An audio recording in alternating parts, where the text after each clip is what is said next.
Welcome to Meditating with John Vervaeke. We live stream this every weekday morning at 9:30 a.m. Eastern Time, with Mondays alternating between a new lesson of Dharma Day and a review of the whole ecology of practices called Upaya Day.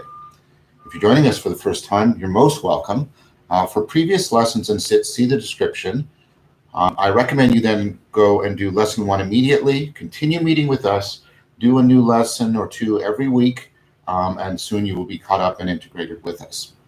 I would ask everybody to please like the stream in order to increase its visibility on the YouTube algorithm, so I can help as many people as possible.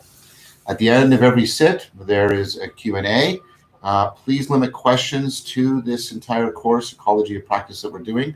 However, if you have more general questions, please come to my general Q&A every third Friday of the month, live streamed on YouTube at 3 p.m. Eastern Time. All right, I'd like to also remind people that we're going to be starting the Western wisdom tradition. We've done a lot from the Eastern, and we won't set that behind. We will continue to practice, but we're also going to start moving into the Western.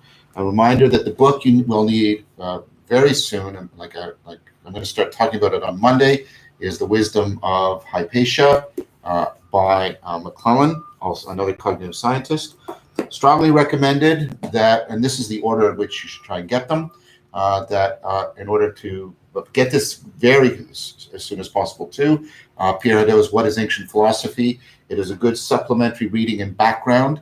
This is basically the argument that ancient philosophy is a wisdom tradition. It is a way of life. It is a spiritual exercise, as Pierre Hadot famously argued. A little bit more down the road, especially when we move towards the end of the whole trajectory, which is the Neoplatonic trajectory, I strongly recommend getting this beautiful little gem by Arthur Verse-Lewis, The Perennial Philosophy. This is not Aldous Huxley's idea. This is a different proposal, one that is more plausible than Huxley's, which is that Neoplatonism actually forms sort of the spiritual grammar of Western spirituality and mysticism. So, and Western includes Christianity, Judaism, and Islam. So, strongly recommend The Wisdom of Hypatia by McClellan.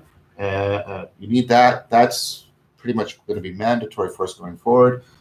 Strongly recommended you get as soon as possible as well What is Ancient Philosophy by Pierre Hadot, and then a little bit later down the road, the Perennial Philosophy by Arthur Verse-Lewis. All right, now the next thing is I was sent a wonderful print by Nicholas, and I just want to share that with everyone. And I want to thank Nicholas for this wonderful print.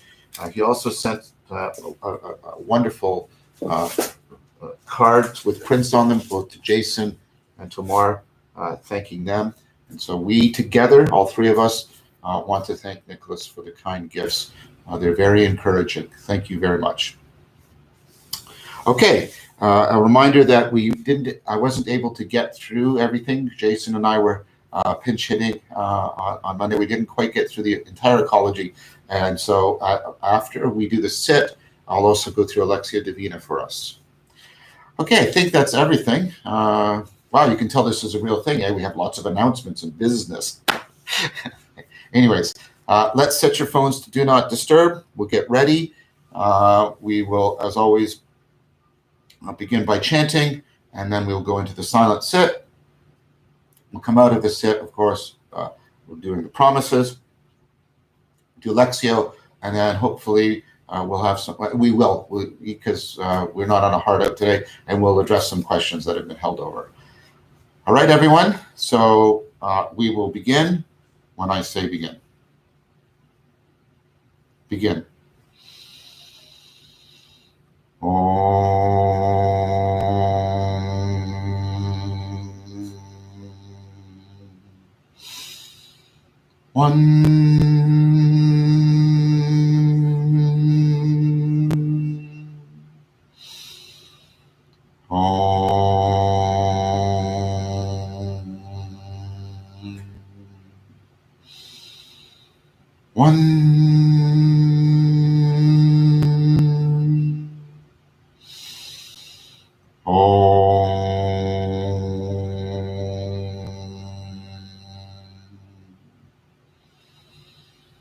One.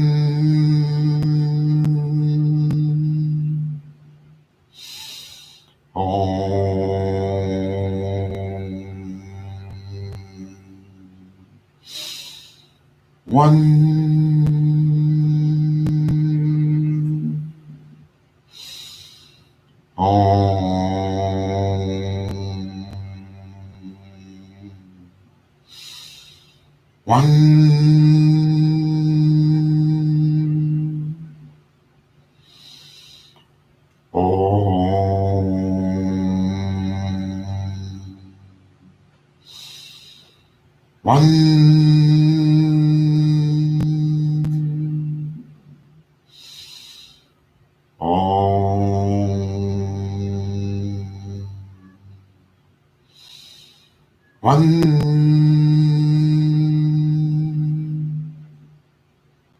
Begin your silent sit.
Slowly come out of your practice, trying as best you can to integrate what you cultivated in your practice with your everyday consciousness, cognition, character, and communitas, perhaps by reciting the 5 promises to yourself.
Okay, let us now please move to Lectio Divina.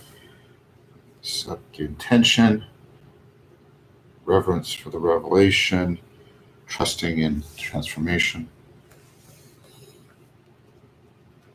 This is from Rilke, Buddha in Glory. Seems appropriate given the wonderful print by Nicholas. Center of all centers, core of cores, almond self-enclosed and growing sweet. All this universe to the farthest stars and beyond them is your flesh, your fruit. Now you feel how nothing clings to you. Your vast shell reaches into endless space, and there the thick, rich fluids rise and flow, illuminated in your infinite peace. A billion stars go spinning through the night, blazing high above your head, but in you is the presence that will be when all the stars are dead.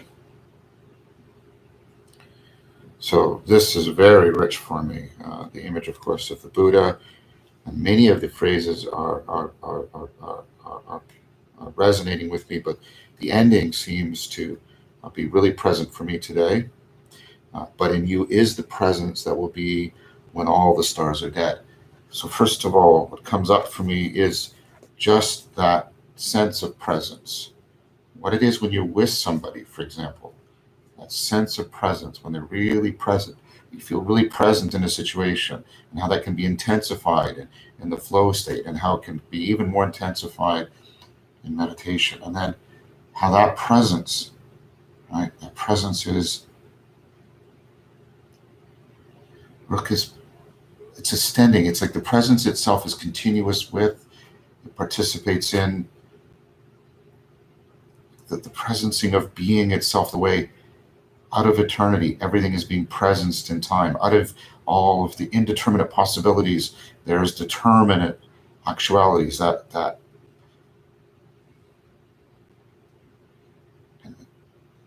what Rilke is calling me to is that don't think that. The Buddha didn't think it. Buddha is it. Not egotistically identification, but non-egoic identification. The Buddha is that. It's given me a sense of what it is to cultivate my inner sage, my Buddha nature. Come into that sense of a presence that deepens me into the depths of things. Calls to me. You can feel it right now. It's like a calling to me, a very powerful calling. My inner sage just plugged into something.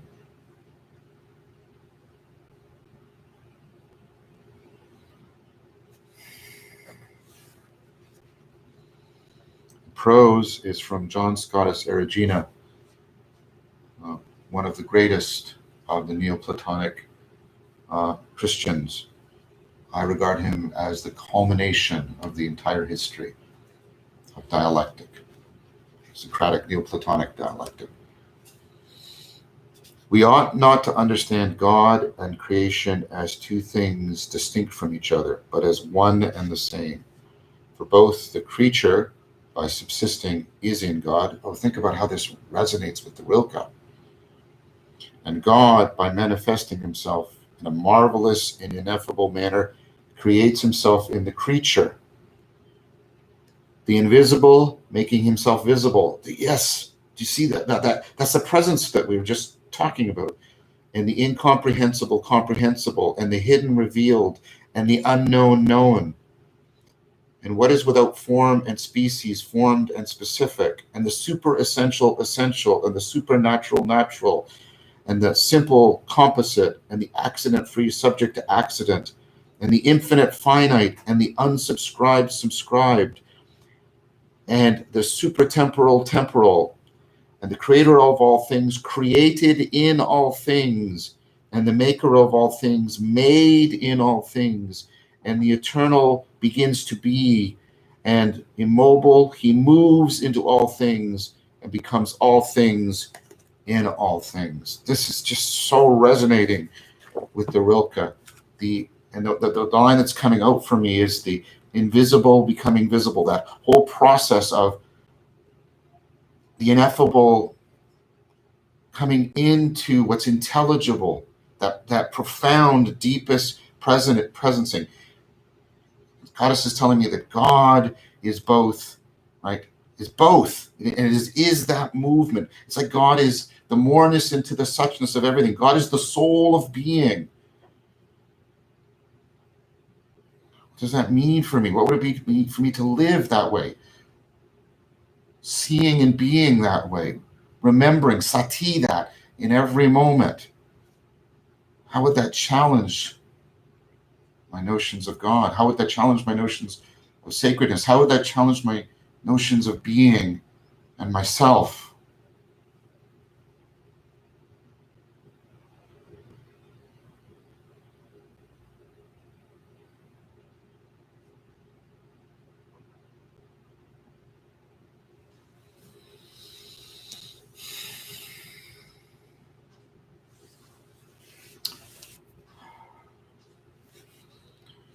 So let's address some of the questions. Mayank Ramani, name of the books again? Yes, I'll hold them up as well. The Wisdom of Hypatia by McClellan.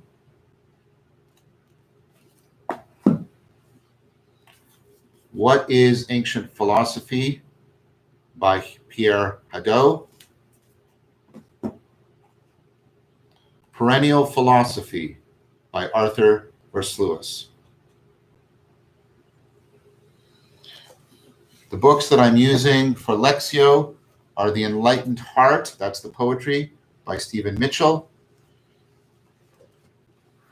and The Enlightened Mind for the prose by Stephen Mitchell. That's all the books I was using today, so I hope that answered your question. Remember, and some of you are doing this, that in addition to questions, comments and observations are welcomed, seriously welcomed. Dimitar, I've noticed that the first ever distraction that comes up once I reach a decent level of focus and interest is the very fact that I'm meditating. It's almost like there's some underlying anxiety that's making me turn my attention towards checking whether I'm meditating. And consequently, I find it difficult to renew my interest in my breath. Any advice? Yes. So it is the very fact that you're meditating, and then you come into question whether or not you're actually meditating. So, sorry, I don't mean to sound this. This is not meant to be flippant. Then stop meditating in a sense of that there's this specific thing you have to be doing meditation. And give me a moment, because that sounds offhanded. I don't mean by that. Just keep doing what you're doing. And when that thing comes up, just label it as checking and do not begin the investigation. Because when you are beginning the investigation, you're not just labeling and stepping back from it, you're getting involved with the content of checking. Oh, checking, it's just a distraction. Maybe I'm meditating, maybe I'm not, but I'm just going to start following the breath again. This is a moment, think about, the frog for me represents, the trust and the transformation. This is a moment ultimately of entrusting yourself to the Buddha, the Dharma, and the Sangha. There's nothing that anybody can say to you, not me, not God himself, that would have the capacity to remove that well of doubt. Because as soon as you open to it, and you, all of you know that I take doubt as a cognitive process seriously. That's not what I'm talking about here. I'm talking about the doubt that will never be satisfied, no matter what evidence it is given. So it's an anxious doubt, as Dimitar correctly points out. You have to trust that even if you're not doing it perfectly correctly, perfectly right, in the end, it doesn't matter as long as you maintain the continuity of practice. I know that sounds like, but then there's the voice in your head going, but no, but there is nothing beyond that. If your life transforms, that is your feedback. That is your feedback. There is nothing within your introspective awareness that will give a infinite certainty to quell that infinite kind of doubt. I understand deeply, believe me, that this is not an easy thing. But doing the checking after you get on meditating is to actually get involved with the content rather than the labeling. You have to try returning in trust without checking, am I doing it correctly, to the practice. You have to trust in the practice and the process. It's not a blind trust, because there's the Buddha, the Dharma, the Sangha, and how that unfolds in your life, as I mentioned many times. But that part of your left hemisphere that likes to take credit for everything and undermine anything that it doesn't instantiate, that it's not running. It's a useful thing, by the way. That's why we have it. It's adaptive. But like everything else, like every other adaptive process, it can become a source, it can be hijacked, it can become a source of self-deception, self-destructive behavior. I'm speaking from a long-term experience with this kind of hypervigilance. This is why right effort, right concentration, right meditation are so strongly emphasized by the Buddha. He doesn't mean right in the sense of meeting some standard of perfection. He means right like a dexterous grip, a flowing grip that is adjusting and adapting and continually self-correcting, because it is not achieving some state of final perfection. I hope that's helpful to you, Dimitar. I really deeply empathize with what you're wrestling with, and so I hope that you can at least get a glimmering taste of what I'm talking about, and keep centering your attention on that until it grows of its own accord. Matthew McCready, good to see you again, Matthew. I know that alongside the internal Qigong practices, there are external practices more in line with physical development. What role should the development of the body have in the ecology of practices? The development of the body and the development of the mind are not separate developments. This is why I always say there's no friend more important than your own mind and body. There is a deep continuity between mind and body. So and this goes even into basic stuff, like I was talking about when we're doing the walking practice.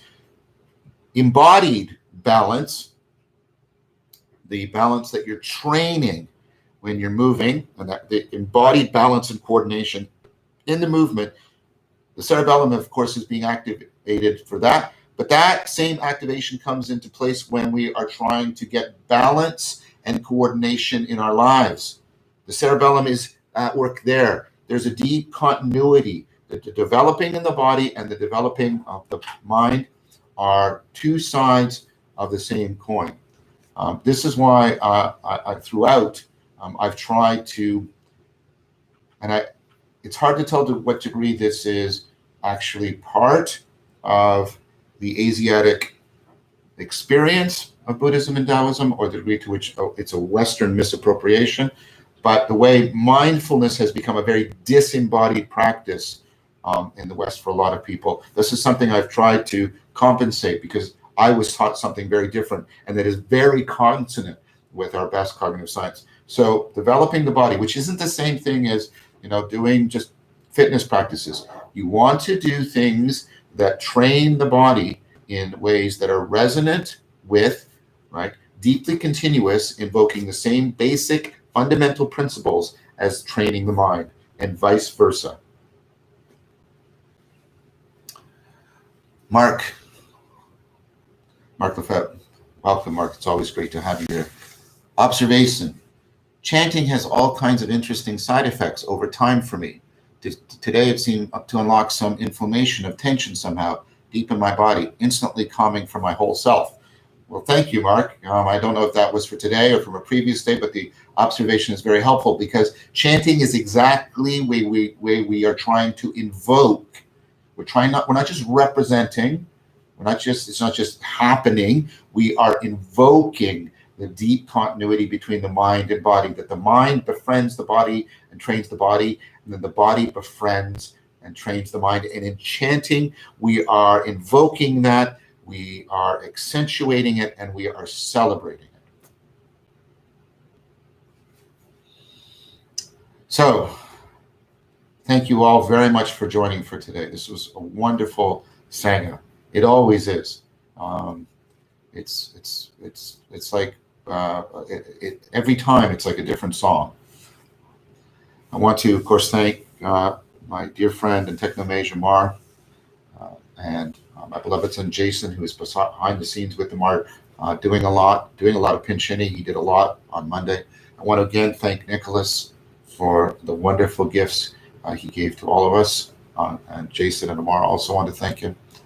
Please subscribe to this channel to be notified of the next video. You will also find links to the lecture series, Awakening from the Meaning Crisis, the Dialogo series, Voices with Vervaeke, where these themes are put into relationship to other themes and situated with a more encompassing framework of, as Pierre Hadot would say, philosophy as a way of life. Please invite others who might benefit from this series. Please, I hope you guys met yesterday, on Tuesday, on the Discord server. Please join the Discord server to chat with others, to practice with others, to help develop the Buddha, the Dharma, and the Sangha. The link is in the description. Brett and Mark are no doubt here in the Sangha to help guide you. Reminder that we do this every weekday morning at 9:30 Eastern Time. Remember, continuity of practice. Remember what I said to Dimitar, and I'm saying it to myself to remember it too. Continuity of practice is more important than sheer quantity of practice. And there is no enemy worse than your own mind and body. But there is no friend, no ally, no true companion on the path as great as your own mind and body. Be lamps unto yourselves and to each other. Take good care, everyone. I'll see you tomorrow.